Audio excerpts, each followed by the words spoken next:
Not only does industry use toxic and hazardous chemicals, many industries also do things to solid materials and liquids and gases that we don't normally do in our homes and workplaces, that cause those materials to become airborne.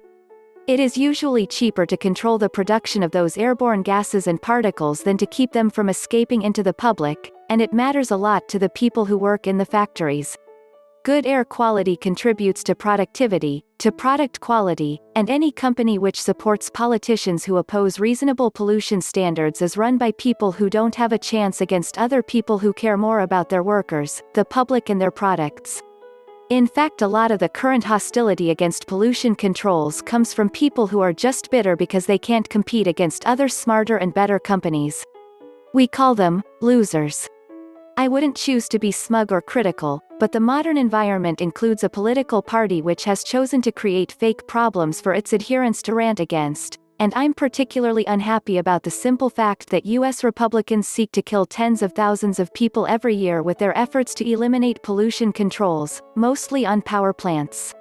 They are guilty of conspiracy to commit manslaughter, and while I don't ever expect them to come to trial, I would love to testify against them.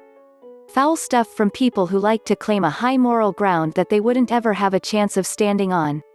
Fortunately for the public, the US environmental laws are more robust than the Republicans assume, or admit, because the fact is that they did very little of any lasting importance during the last 4 years. It takes time to undo a final law. The Republicans have been much more obstructive in advancing new regulations. And most of the pollution rules that really matter aren't as important anymore because the tide has turned on the cost of fossil fuels versus efficiency, wind and solar. Utilities aren't building new coal plants or nuclear plants, and soon they will stop building new natural gas plants because it just doesn't make sense anymore. And as we reduce fossil fuel use, we will replace all the chemicals we presently get from them with renewable chemicals.